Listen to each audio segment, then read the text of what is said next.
नमस्कार। तो आप सभी का स्वागत है इस नए समय पर। तो हम बात करते हैं आज क्लास स्टार्ट है। नमस्कार नमस्कार नमस्कार नमस्कार। ठीक है, तो आज हम बात करते हैं राजपूत काल के भाग 3 एवं दक्षिण भारत पर। ठीक है, चलिए, तो सभी का स्वागत है। कोई डाउट हो 1-2 मिनट का तो जरूर बता दीजिए।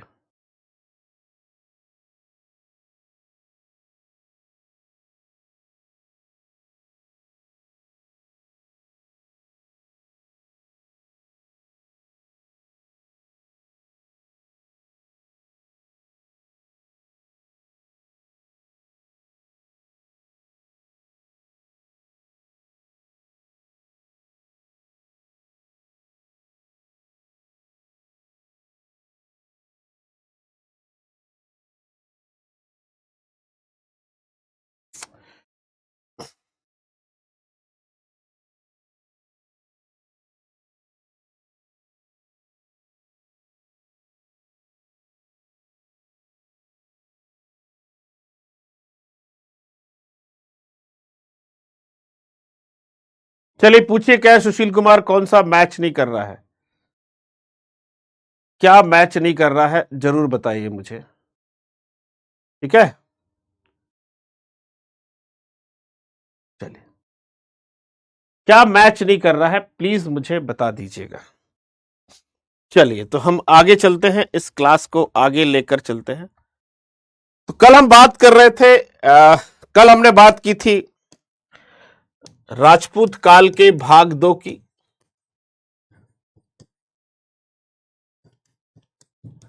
आज हम बात कर रहे हैं परमार से लेकर कश्मीर तक की, कश्मीर तक की बात कर रहे हैं। राजपूत का टॉपिक पीवाईक्यू में नहीं मिल रहा है, ऐसा नहीं हो सकता कि ना मिले। पीवाईक्यू में जरूर है, राजपूत का टॉपिक है ना। चलिए, मालवा का परमार वंश। चलिए, तो मालवा के परमार वंश के बारे में कल हमने देखा था ये सब क्या है। फिर हम बात कर रहे थे कि ये परमार वंश की जानकारी है, परमार वंश में पढ़ रहे थे। इसमें उपेंद्र या कृष्णराज इस वंश का संस्थापक था। फिर सियक, अब हम बात करेंगे बागपति मुंज की। बागपति मुंज जो है ये परमार है और ये है कल्याणी चालुक्य। आपने जब राष्ट्रकूट पढ़ा होगा तो राष्ट्रकूट की लास्ट लाइन में लिखा होगा अंतिम राष्ट्रकूट शासक। चलिए, जिनको नहीं मिला है मैं बता दूंगा कहां पर है, यूपी में से ही निकाल के बता दूंगा, अभी नहीं। ठीक है, कल्याणी के चालुक्य में आपने एक नाम पढ़ा होगा तैलप द्वितीय का, याद करें, जहां मैंने राष्ट्रकूट का अंतिम शासक लिखाया था। तो बागपति मुंज ने, या सिर्फ मुंज लिख लेते हैं, मुंज ने कल्याणी के चालुक्य शासक तैलप द्वितीय को 6 बार हराया। अब ये समझ में नहीं आता इतने बार हराने की जरूरत क्या थी। 6 बार हराने का काम किया, और जब हमला 7वीं बार हुआ, जब 7वीं बार हमला हुआ, 7वें आक्रमण में मुंज पकड़ा गया और मार दिया गया।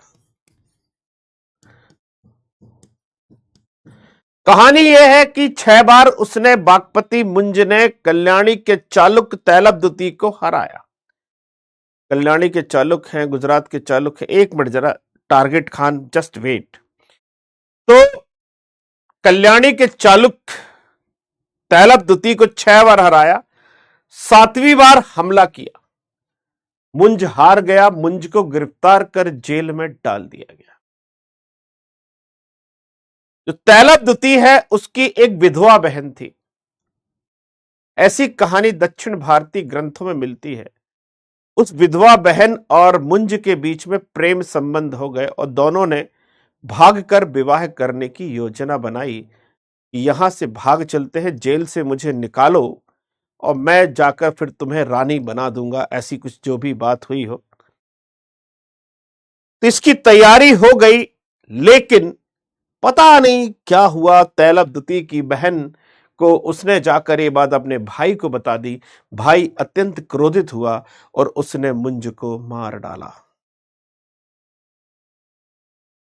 इस घटना का उल्लेख आइन ए अकबरी में भी मिलता है। आइन ए अकबरी में भी मिलता है। इस घटना का उल्लेख आइन ए अकबरी में भी मिलता है। मुंज ने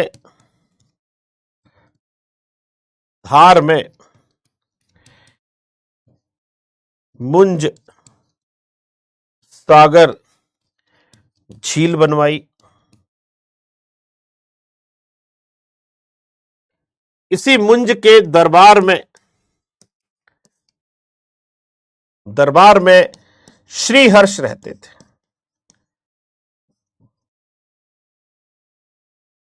इनकी पुस्तक है नैषध चरित। इनकी पुस्तक है नैषध चरित।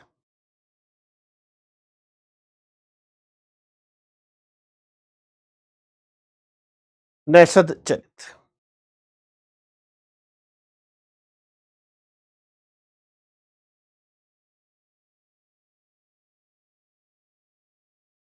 क्लियर है? इसको नोट करिएगा।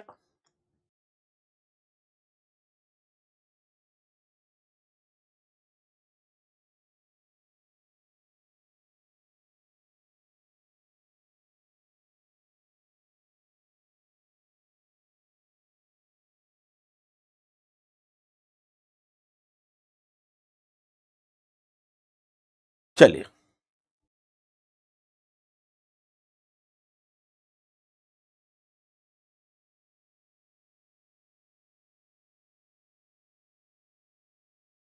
चलिए थोड़ा समय दीजिए, ठंड में हाथ नहीं चल रहे हैं। कोई बात नहीं, कोई बात नहीं, ले लीजिए समय।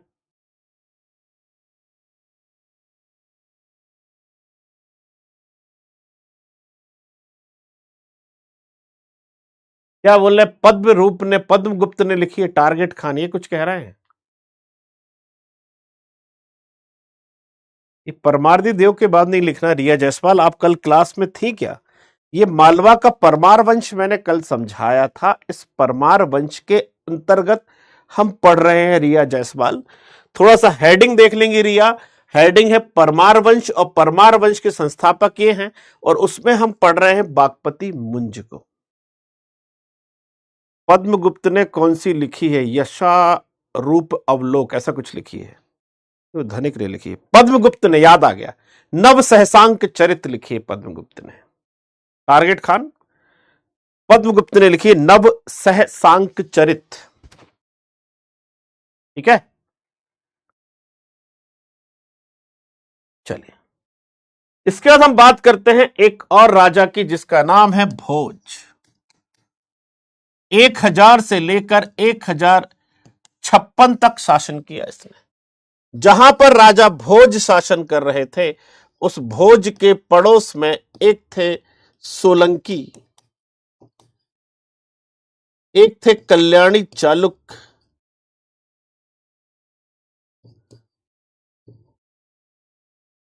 और एक थे कलचुरी। ये 3 जगह से घिरे थे वो भोज। भोज के अंतिम समय भोज मतलब भोजन नहीं, राजा भोज के अंतिम समय गुजरात के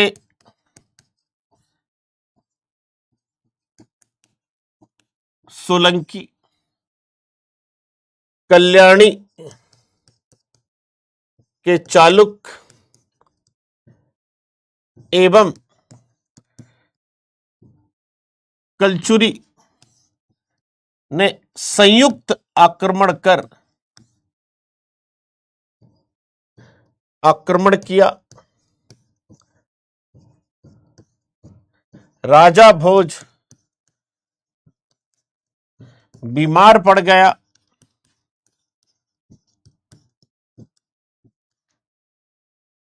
और मृत्यु हो गई। आक्रमणकारियों ने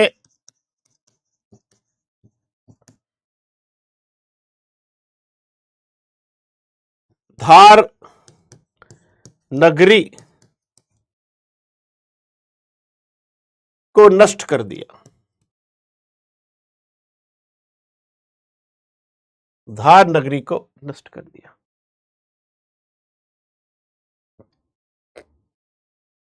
ठीक है।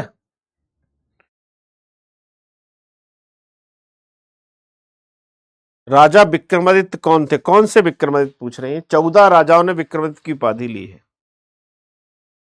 ठीक है जी। इन्हीं पर कहावत है, कहां राजा भोज कहां गंगू तेली। भोज ने लगभग 27 पुस्तकें लिखी। बड़े विद्वान थे, कई विषयों पर किताब लिखी। सम्रांगण सूत्रधार, सम्रांगण सूत्रधार, कुछ किताबों के नाम है सम्रांगण सूत्रधार, युक्ति कल्पतरु, सरस्वती कंठाभरण,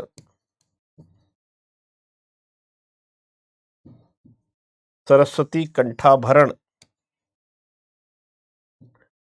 श्रृंगार प्रकाश,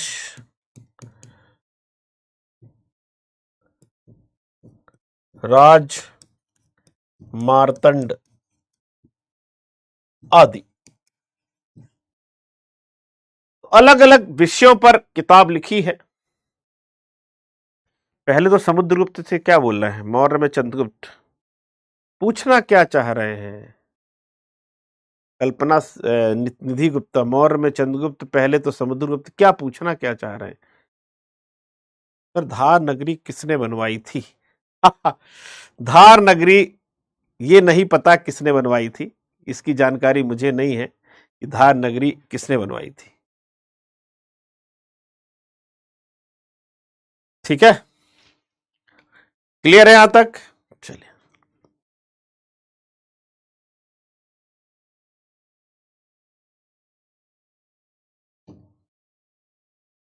भोजपुर में विशाल शिवलिंग स्थापित करवाया। विशाल शिवलिंग स्थापित करने का काम किया। चित्तौड़ में त्रिभुवन नारायण मंदिर बनवाया।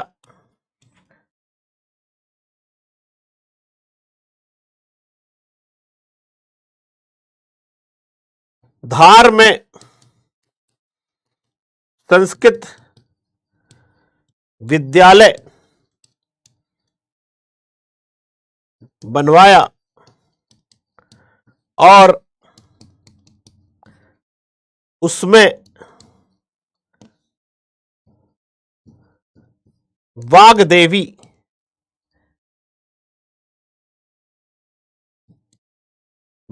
यानी सरस्वती की प्रतिमा लगवाई।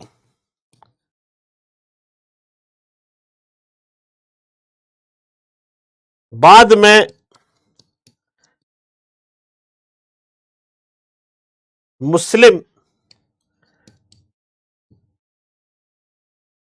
अब यही जो मंदिर है मुस्लिम आक्रमणकारियों ने तोड़ दिया। ठीक है, मुस्लिम आक्रमणकारियों ने तोड़ दिया। आक्रमणकारियों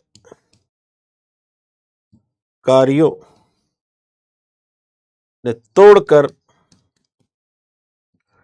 यहां मस्जिद बना दी। मस्जिद बना, ठीक है। भोपाल में भोज ताल बनवाया।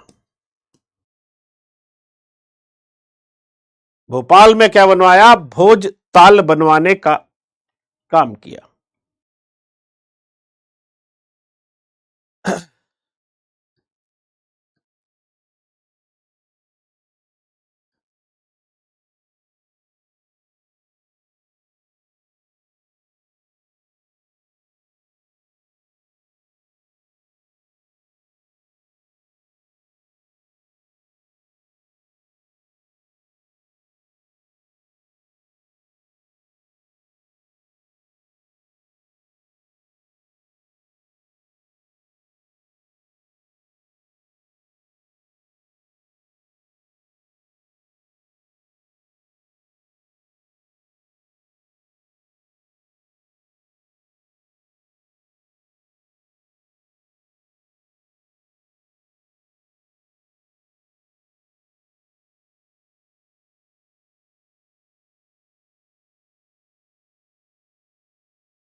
जी, कल्याणी कलचुरी जगह, कलचुरी वंश का नाम है, कल्याणी जगह का नाम है। फिर ब्लर हो गया। अरे यार, ये क्या हो रहा है? अरे ये बड़ी समस्या है। तो ब्लर तो नहीं दिख रहा है, ठीक दिख रहा है।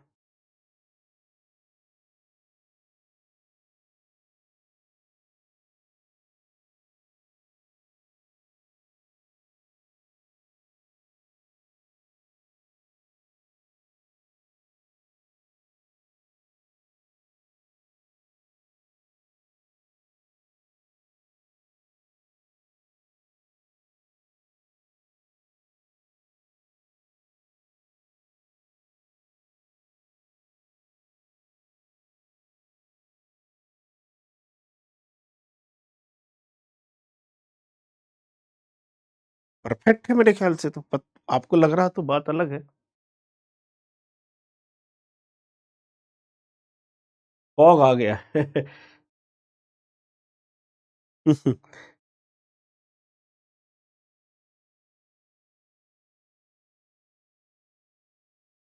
चलिए, टारगेट खान के कुछ कंफ्यूजन है, तो टारगेट खान के पहले कंफ्यूजन दूर कर लेते हैं। टारगेट खान कल्याणी, कल्याणी स्थान है। कलचुरी एक वंश है। चालुक्य नाम से 4 वंश हैं। एक है गुजरात के चालुक्य, जिन्हें हम सोलंकी भी कहते हैं। एक है बादामी के चालुक्य,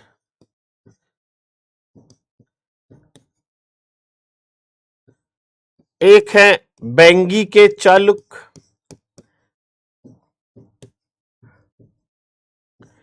एक है कल्याणी के चालुक्य।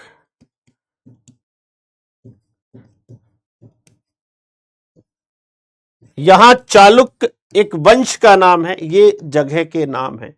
गुजरात भारत में एक राज्य है, ठीक है,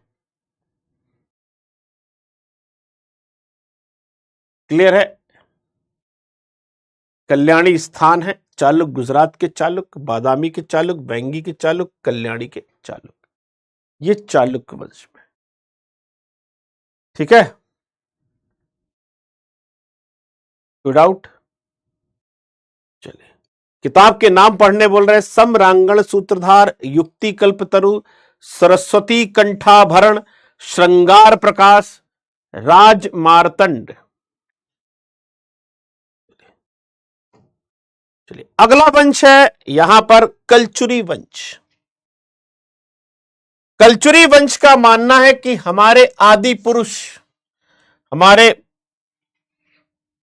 प्रथम पुरुष, हमारे जो पहले वंश के पहले व्यक्ति हैं, आदि पुरुष, वो सहस्त्रार्जुन।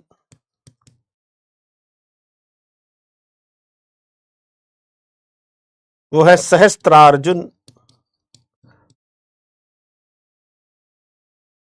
कार्तवीर।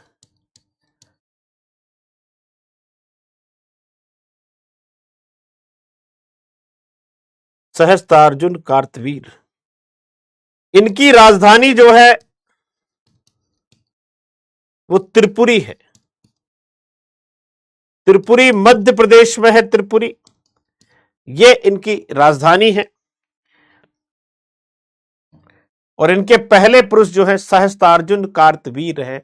ऐसा माना जाता है कि इनसे ही इनकी उत्पत्ति हुई थी। इनसे ही इनकी उत्पत्ति हुई थी, ये माना जाता है, ठीक है। चलिए, इस वंश के बारे में बात करें तो इस वंश कलचुरी वंश की बात कर रहे हैं। रिया, समझ में आ रहा है आपको? हम बात कर रहे हैं कलचुरी वंश की। कलचुरी वंश के संस्थापक है कोकल फर्स्ट, प्रमुख शासक युवराज गंगेदेव लक्ष्मीकर्ण और अंतिम शासक है विजय सिंह। तो सबसे पहले हम बात करते हैं युवराज फर्स्ट। युवराज फर्स्ट, युवराज फर्स्ट इस वंश का बड़ा महत्वपूर्ण शासक है। 915 से लेकर 945 तक शासन किया इसने। उज्जैनी को जीता, उज्जैन को जीता। उज्जैन एक शहर का नाम है जहां महाकाल मंदिर है। उज्जैन को जीता। फिर उपाधि भी ले ली, एक उपाधि ले ली, उज्जैनी भुजंग की उपाधि ले ली। इसकी उपाधि ले ली उज्जैन को जीतने के बाद, उज्जैनी भुजंग की उपाधि ले ली। दूसरा, इसके बारे में देखें, हमने एक लेखक पढ़ा था राजशेखर, जो प्रतिहार राजा के दरबार में रहता था। लेकिन जब प्रतिहारों की स्थिति खराब हुई तो वो राजशेखर लौटकर नहीं बोलेंगे, यहां पर चला गया, युवराज के दरबार में रहने लगा। राजशेखर ने यहां रहकर विद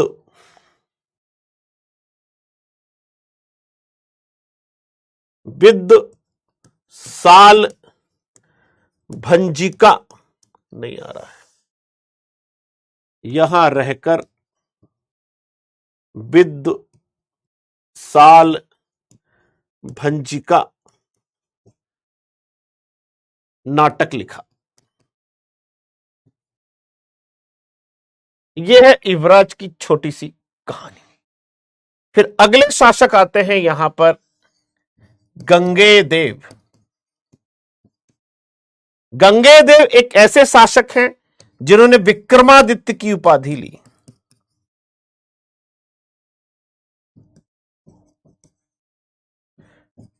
भारत के इतिहास में कुल 14 लोगों ने विक्रमादित्य की उपाधि ली है, जिसमें सबसे आखिरी जो है वो हेमू है, जो अकबर से पराजित हुए थे। 1019 से 1041 तक है। काशी, कलिंग, अंग को जीता, उपाधि त्रि कलिंगाधिपति, त्रिकलिंगाधिपति की उपाधि धारण कर। लक्ष्मी शैली के सिक्के जारी किए। लक्ष्मी शैली के सिक्के जारी, तो एग्जाम में बहुत बड़ा प्रश्न आता है कि लक्ष्मी शैली के सिक्के किसने जारी किए।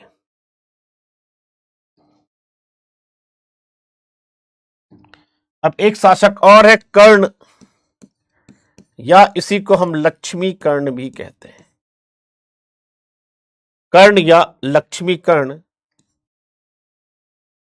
ठीक है।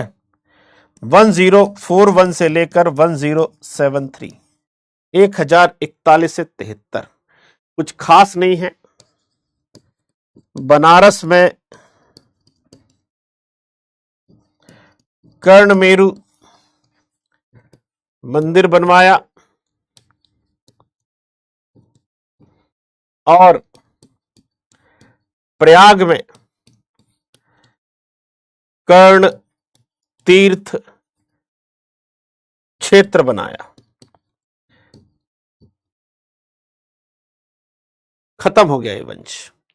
इतना ही पढ़ना है। इसमें एग्जाम में जो प्रश्न आता है, विद्वसाल भंजिका किसके समय लिखी गई, तो युवराज फर्स्ट के समय उड़ी। जी, कलिंग यानी उड़ीसा, उसी को उत्कल भी कह सकते हैं। ठीक है, मैंने कलिंग लिख दिया, उत्कल ठीक है। उत्कल थोड़ा सा मैदानी वाला इलाका है, कलिंग थोड़ा साउथ वाला इलाका है। जी चेतन,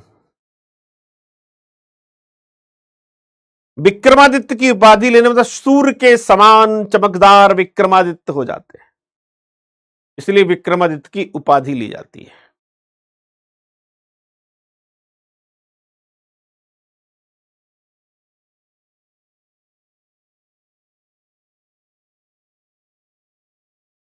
प्रयागराज में, जी प्रयागराज में, जी बिल्कुल ठीक कह रहे हैं महिमा। उत्कल तट है उड़ीसा का, बिल्कुल ठीक कह रहे हैं श्रीमान। उसको उत्तरी सरकार तट के नाम से जाना जाता है मोहित यादव। वर्तमान में उसको नॉर्दर्न सरकार कहते हैं, उत्तरी सरकार।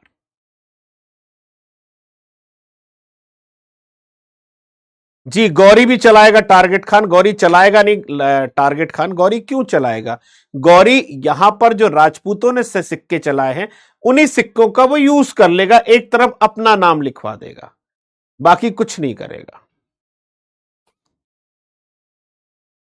अगला वंश आता है गहड़वाल वंश। जहां पर गहड़वाल वंश है, उसके पड़ोस में यहां पर चौहान है और यहां चंदेल वंश है। यहां पर इन दोनों से उसको ज्यादा संपर्क है। और जो गहड़वाल वंश है, इन्हें काशी नरेश भी कहते हैं। इन्हें काशी नरेश भी कहते हैं।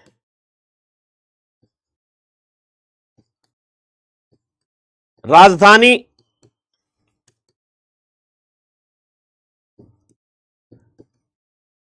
कन्नौज है। इनकी राजधानी क्या है? कन्नौज। अभी हुआ नहीं था जी। तनु मिश्रा, पीछे चले चलते, कोई दिक्कत थोड़ा ना तनु, ये मिटता नहीं है, बना रहता है।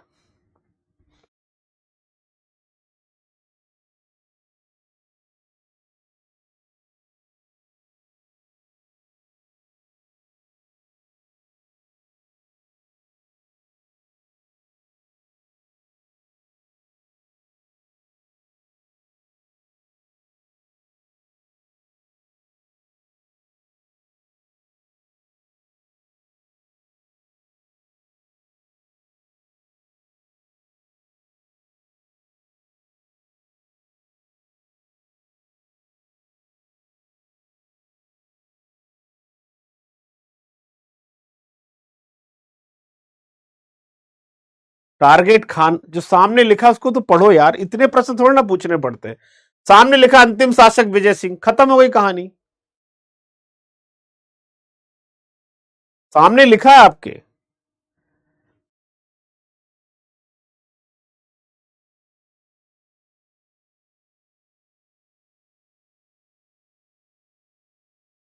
चलिए, तो ये है काशी नरेश। इन्हें काशी नरेश के नाम से भी जाना जाता है। ठीक है, अब बात कर रहे हैं कौन सा वंश? गहड़वाल वंश। गहड़वाल वंश की बात कर रहे हैं, गहड़वाल। संस्थापक है चंद्रदेव। इन्होंने तुरुष्क दंड कर लगाया। तुरुष्क दंड, तुर्की आक्रमणों का सामना करने के लिए, तुर्की आक्रमणों का सामना करने के लिए, सेना विशाल रखने के लिए इन्होंने तुरुष्क दंड कर लगाया, जिससे सेना को बड़ा किया सके, सेना के खर्च को निकाला जा सके, जिससे तुर्की आक्रमणकारियों का सामना कर सके। फिर आते हैं गोविंद चंद्र।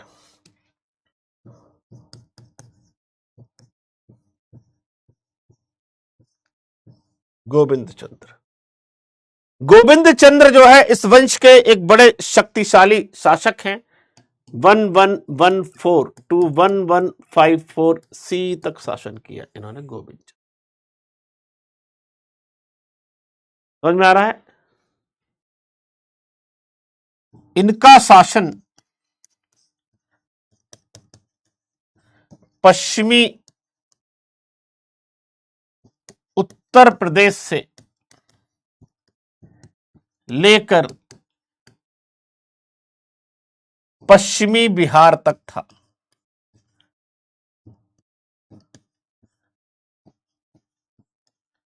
इतने बड़े एरिया में, मतलब समझ लीजिए मेरठ से लेकर पश्चिमी बिहार, मतलब छपरा, ठीक है, आरा, यहां पर इस इलाके में ये शासन किया करते थे।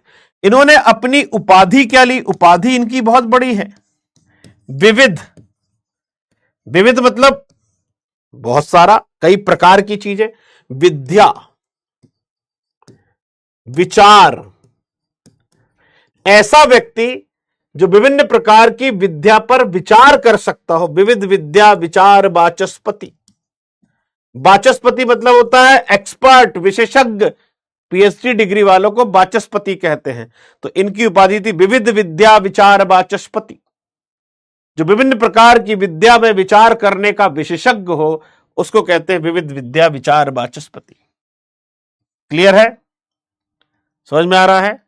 इनकी जो पत्नी थी कुमार देवी, सारनाथ अभिलेख, कुमार देवी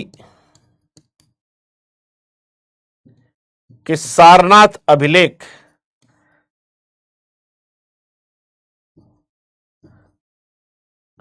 से ज्ञात होता है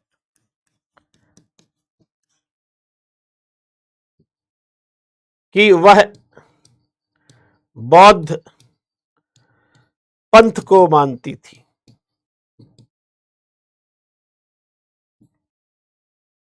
उसकी पत्नी की कुमार देवी का कौन सा अभिलेख मिलता है? सारनाथ अभिलेख मिलता है।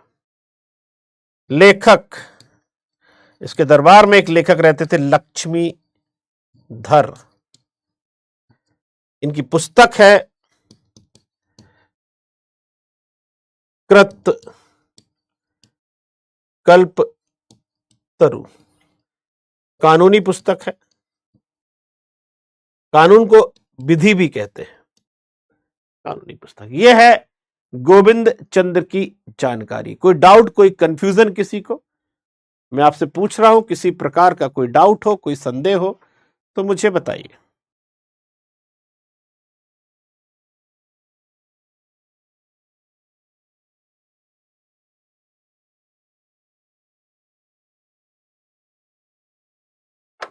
ठीक है। तुरुष्क इसलिए लगाया गया कर था क्योंकि जिससे तुर्कों को परास्त किया सके, तुर्कों को देश से निकालने के लिए इसलिए किया सके। यदि हो सके तो क्रोनोलॉजिकल ऑर्डर में राजाओं का क्रम बताए। हो सके नहीं प्रिया, आप शायद किताब नहीं पढ़ती हैं या नोट्स नहीं पढ़ती हैं या जो भी है, मैंने आज तक बिना क्रम के किसी राजा का नाम बताया ही नहीं है। मैंने जितने भी नाम बताए हैं, जी उज्जैनी भुजंग की उपाधि युवराज ने ली है, ठीक है। तो प्रिया यादव, ठीक है, एक बात याद रखें, कभी भी मैं आपको कोई भी राजा बताऊं, आप आंख बंद करके मान लीजिएगा कि मैं क्रम में ही बता रहा हूं, ठीक है। तो आप बिल्कुल निश्चिंत रहिएगा इस चीज से। मैं अनजाने में भी बताऊंगा तो क्रम से बताऊंगा। आज तक मैंने बिना क्रम से कोई भी राजा नहीं बताया। आपको जितने भी राजा लिखाए हैं मैंने, एक के बाद एक सब क्रम से लिखाए हैं। हां, हो सकता है कि बीच में 2-3 राजा जो आए हैं जिनका जो महत्वपूर्ण नहीं, उनका क्रम नहीं, उनको नहीं लिखा है। सारे राजा क्रम में हैं, आप चेक कर लीजिए। इसके बाद हम बात करते हैं जयचंद की। जयचंद जयचंद का जो शासन काल है 1170 से लेकर 1194 है, मतलब इसके बीच में और भी शासक है जो महत्वपूर्ण नहीं है। इसकी पुत्री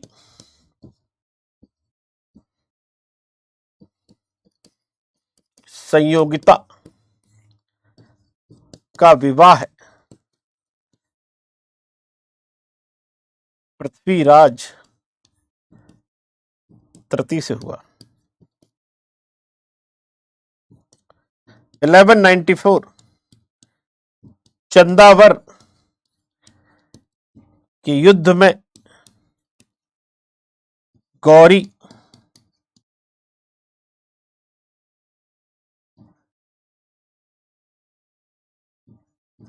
गौरी से लड़ते हुए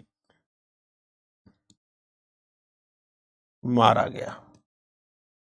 वंश खत्म, वंश दी एंड हो गया।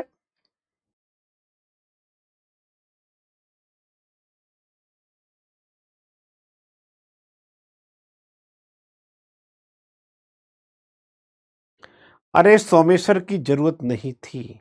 अरे कुमार देवी तो कई कुमार देवी होंगी, शिल्पी नाम कई लोगों का होगा, टारगेट खान शायद किसी का नहीं होगा, ठीक है। चेतन कई लोगों का नाम होगा। शासनकाल का ईयर इंपॉर्टेंट नहीं है, शासनकाल का ईयर जो है वो इंपॉर्टेंट नहीं है। पहली बार नाम सुन रहे हैं, इंजीनियर योगेश सैनी, बिजली विभाग, मुरादाबाद। ये होना चाहिए, आप लोग इस तरह का नाम रखा करिए, उससे क्या पूरी जानकारी मिल जाती है, साथ में विभाग की भी। चलिए योगेश जी, आपने अच्छा प्रश्न किया है, क्योंकि एक बार यूपी पीसीएस में ये क्वेश्चन आ चुका है। तुर्क दंड क्या है, और मैंने आपको बताया है, फिर भी आपने पूछना चाहा तो हम बात कर लेते हैं। तो तुरुस्क दंड एक विशेष प्रकार का कर है जिसका उद्देश्य तुर्कों के विरुद्ध लड़ने के लिए धन एकत्रित करना, ठीक है। नाम से लगता है कि यह कर जो है तुर्कों पर लगाया होगा, और ये जजिया के समान है। जैसे जजिया हिंदू पर लगता है, वैसे ही शायद ये कर जो है वो किस पर लगता था, क्या बोलते हैं, तुर्कों पर लगता था। ये एक प्रकार का रक्षात्मक कर है जो तुर्कों से हमले में सुरक्षित करने के लिए होता था। जी जी जी जी, रामनगर का किला, ठीक है।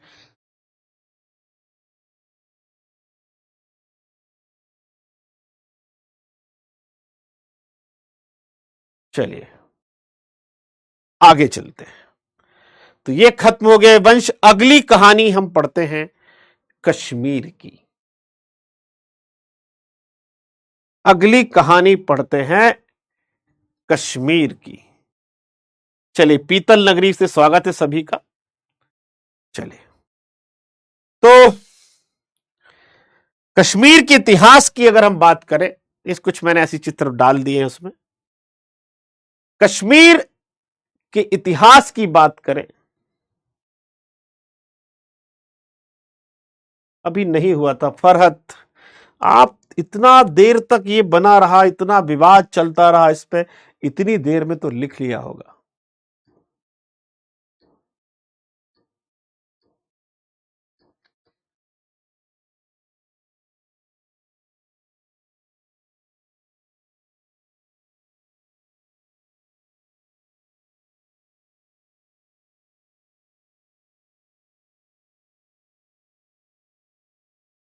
पीतल नगरी की गोल्ड, ऐसा बोल रहे शिवम। पीतल बिकम गोल्ड, पीतल ही सोना है। चंदावर वर्तमान में कहा, कौन सा क्षेत्र है? मेरे ख्याल से चंदावर एटा जिले में है, यूपी के।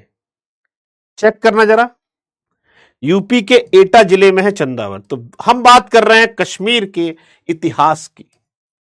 कश्मीर, तो कश्मीर जो है वो कश्यप ऋषि की भूमि है। कश्मीर को बनाने का काम ऋषि कश्यप ने किया है। कश्मीर ज्ञान की भूमि है, जहां पे सिंधु घाटी सभ्यता, वैदिक काल में वेद और उपनिषदों का लेखन यहां पर प्रारंभ हुआ। हाँ, मुझे भी ऐसा लग रहा है स्टूडियो में फॉग आ गया। फॉग नहीं आ गया है, वैसे कुछ होगा, मेरे से कुछ सेटिंग हो गई होगी इधर उधर, पर मैं ठीक कर लूंगा क्लास के बाद। अभी चलने देंगे, क्योंकि अभी क्लास में ठीक करेंगे तो 5 से 10 मिनट लग जाएगा। तो प्लीज थोड़ा सा, इतना ज्यादा मैं समस्या नहीं है। जो टॉप पर ऊपर का स्थिति है वही कुछ गड़बड़ है, बाकी कहीं नहीं है। चंदावर का वर्तमान क्षेत्र बताया तो है, चंदावर, ठीक है, चंदावर यूपी में है, एटा जिले में है। आप चेक कर लीजिए, एटा में ही निकलेगा मेरे ख्याल से, फरुखाबाद में नहीं है, एटा में ही है ना? चेक कर लीजिए। नहीं नहीं, कैमरे में कोई दिक्कत नहीं, सुबह से क्लास ले रहा हूं, अभी अभी कुछ सेट करने में गड़बड़ होगा, है ना? नहीं, ठीक है, थोड़ा बहुत है, अभी मैं कर लूंगा। अभी पढ़ लो ना, अभी मतलब मैं उसी में बिजी हो जाऊंगा तो फिर मजा नहीं आएगा। क्योंकि आपकी क्लास आज मैं जल्दी भी छोड़ दूंगा 8:30, क्योंकि 6:30 से 8:30 क्लास थी, टाइम चेंज हुआ है, ठीक है? तो बाकी क्लास डिस्टर्ब ना हो, इसलिए मैं 8:30 पे ही छोड़ दूंगा आपको। कल से फिर जो टाइम रहेगा उसमें 2 घंटे पूरी लगेगी। इटावा में है, अच्छा, ओके, चलिए। तो कश्यप ऋषि की भूमि, वेदों की भूमि, उपनिषदों की भूमि, ज्ञान की भूमि, जहां पर महाजनपद काल में काम्बोज महाजनपद था। सिकंदर ने भी यहां आक्रमण किया। अशोक ने कश्मीर में श्रीनगर शहर बसाया। श्रीनगर का मतलब होता है लक्ष्मी का नगर। श्रीनगर का, तुर्क दंड की बात कर रहे हैं जी, ये धार्मिक आधार पर होता था, ठीक है?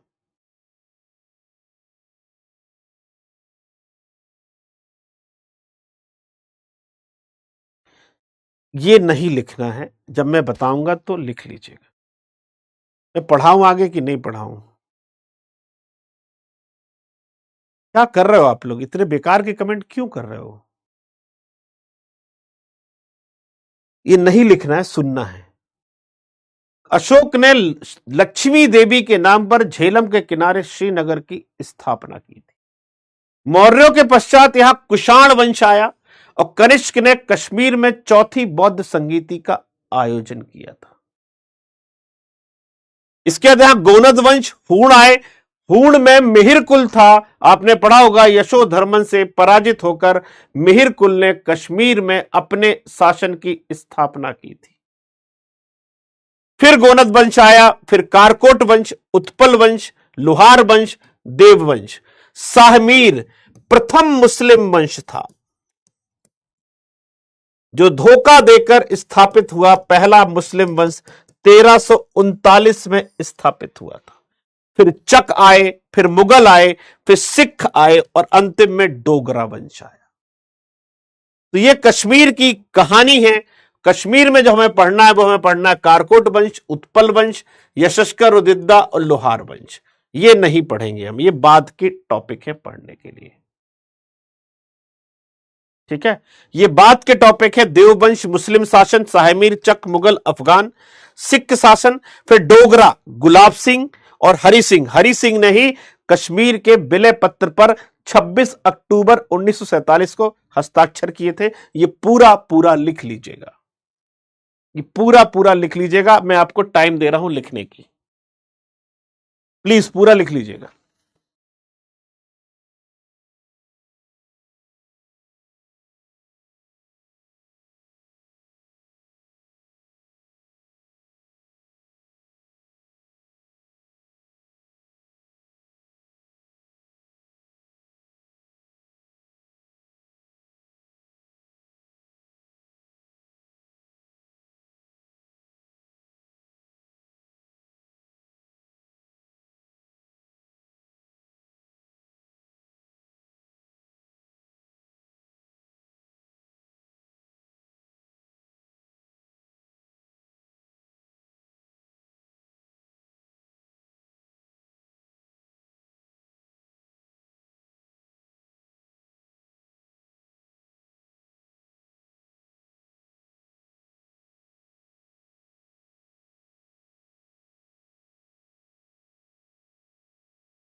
कश्मीर के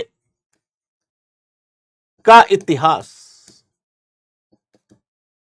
स्रोत दो बड़े स्रोत हैं। एक है नीलमत पुराण और दूसरा स्रोत है कल्हड़ की राज तरंगिणी। कल्हड़ की राज तरंगिणी।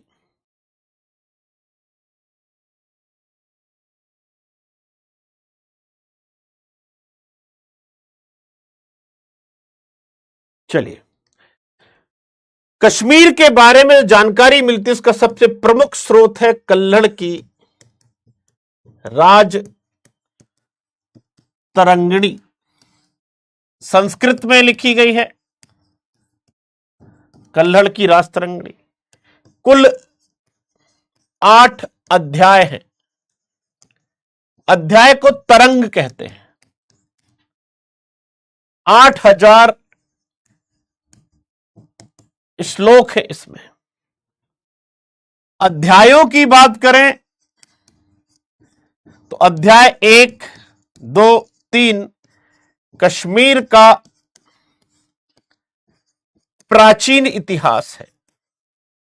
अगर आप अध्याय 1, 2, 3 पढ़ेंगे तो कश्मीर का प्राचीन इतिहास मिलेगा। 4, 5, 6 पढ़ेंगे तो आपको जानकारी मिलेगी कारकोट एवं उत्पल वंश की। 7 और 8 पढ़ेंगे तो जानकारी मिलेगी लोहार वंश की। 7 और 8 से। तो राज तरंगिणी लिखी किसने है? कल्हड़ ने। राज तरंगिणी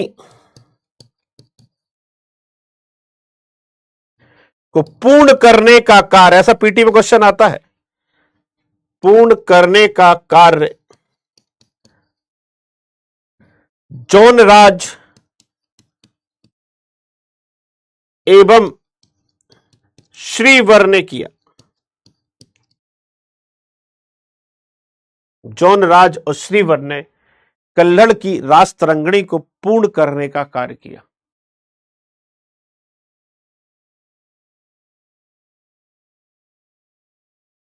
अभी हुआ नहीं तो तनु थोड़ा स्पीड बढ़ाइए, ठीक है। 4-5 लोग जब कह देते हैं तभी मैं आगे बढ़ता हूं, अदरवाइज मैं कभी आगे नहीं बढ़ता हूं, ठीक है। किसी कोई डाउट हो जरूर पूछे।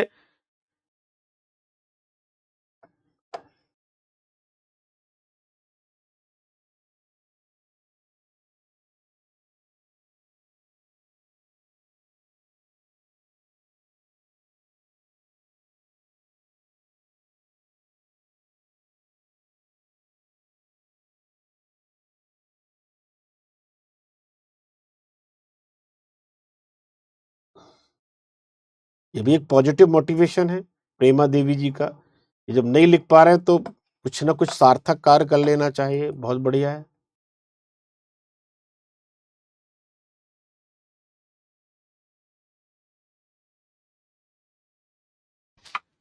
चलिए, अब कश्मीर में हम जिन 3 वंशों की बात कर रहे हैं वो 3 वंश हैं, कारकोट, उत्पल, लोहार। कारकोट का संस्थापक दुर्लभक, उत्पल का अवंती वर्मन, लोहार का संग्राम राज, लोहार का अंतिम शासक, उत्पल का ये। इससे ज्यादा एग्जाम में पूछा नहीं जाता है, इतना ही पर्याप्त है, ठीक है। इतना पर्याप्त है आपके लिए जितना आप पढ़ रहे हैं।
चलिए,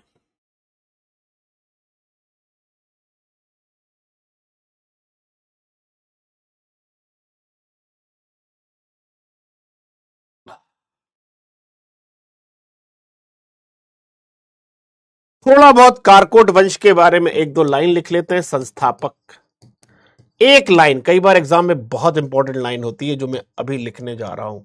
दुर्लभक, दुर्लभक संस्थापक है। हर्षवर्धन का समकालीन,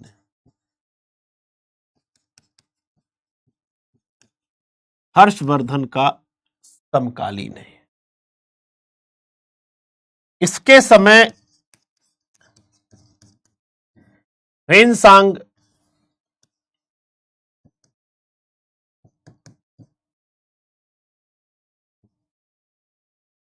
कश्मीर आया था। पर इस वंश का सबसे दमदार जो शासक है, जिसको इतिहास की किताबों में वो जगह नहीं मिली जिसका वो हकदार था, वो है ललितादित्य मुक्तापीड़। 697 से लेकर 733 सी, ठीक है। नीलमत पुराण किसी की रचना है या नहीं, विभिन्न ऋषियों ने मिलकर लिखी है नीलमत पुराण, एक किसी ऋषि की रचना नहीं है। और अगर किसी की हो तो सॉरी, मुझे याद नहीं है। अरबों को हराया।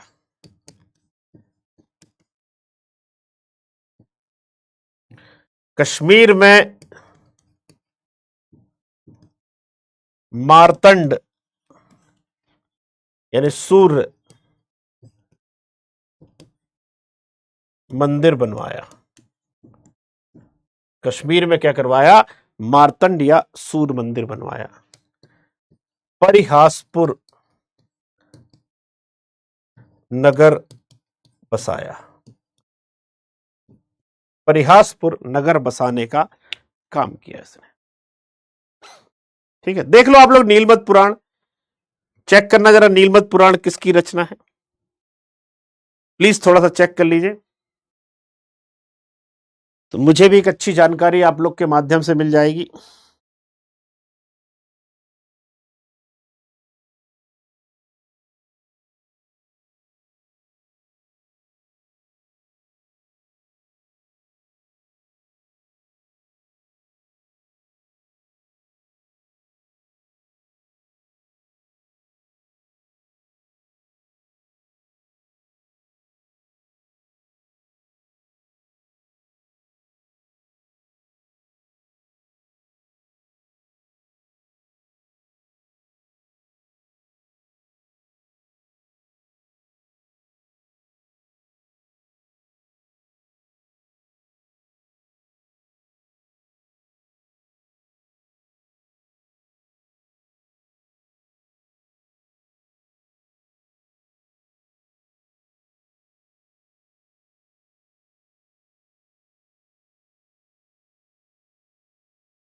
चलिए, उत्पल वंश।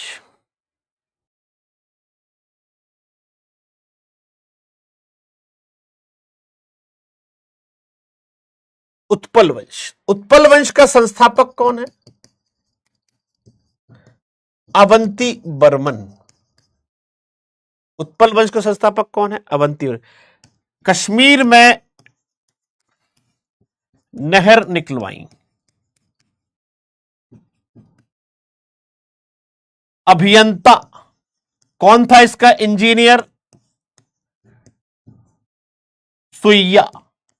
सुइया नाम का एक इंजीनियर था। ठीक है।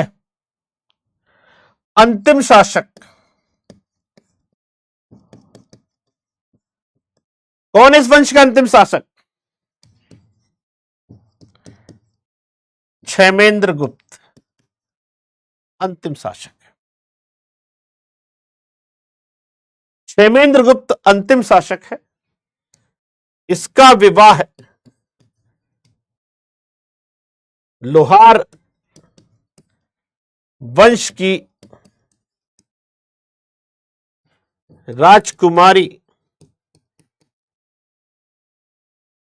रानी दिद्दा से हुआ। लोहार वंश की राजकुमारी रानी दिद्दा से। तो रानी दिद्दा किस वंश की थी? लोहार वंश की थी। अपने पति की मृत्यु के बाद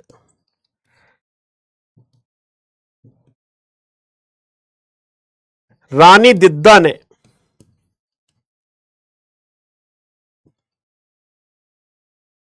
नौ 958 से 1003 तक कश्मीर पर शासन किया।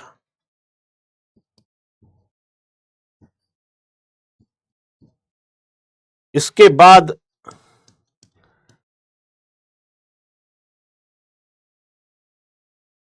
रानी दिद्दा ने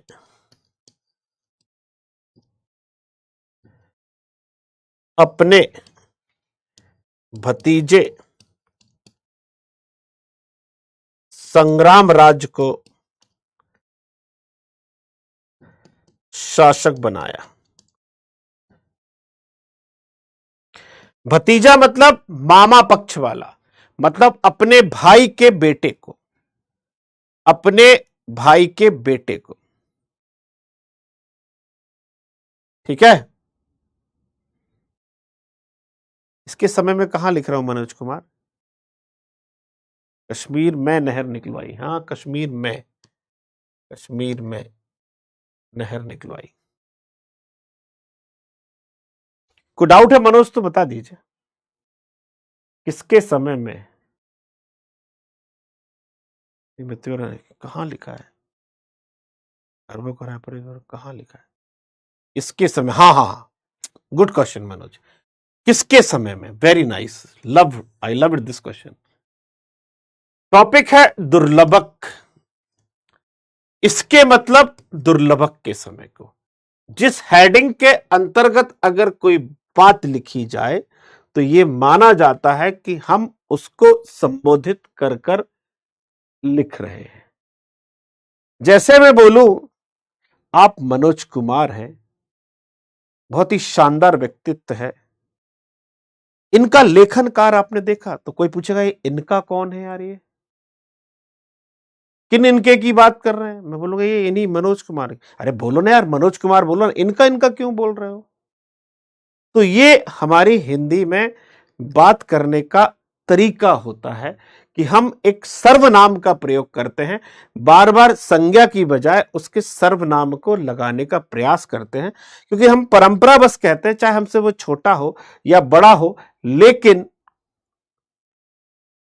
उसका नाम बार बार नहीं लेते हैं, इसलिए हम उसे आप, इनका, बहुवचन लगाते हैं। एक बात और नोट करेंगे आप, हिंदी भी सिखा देता हूं, हम बहुवचन लगाते हैं। हम क्या लगाते हैं? बहुवचन।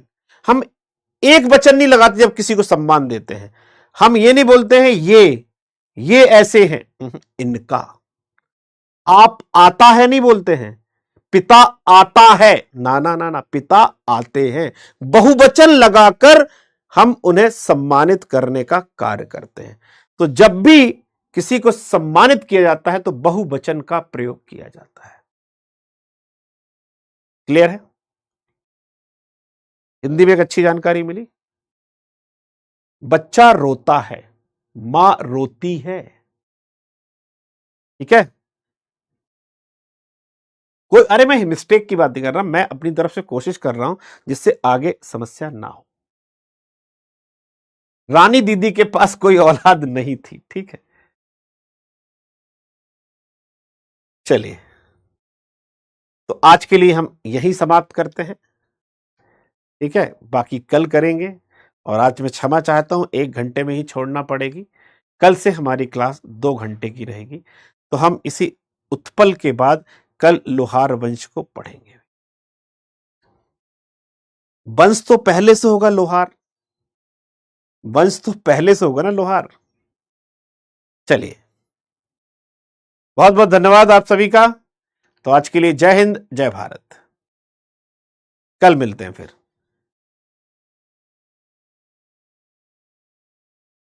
ठीक है, चलिए, जय हो सभी की।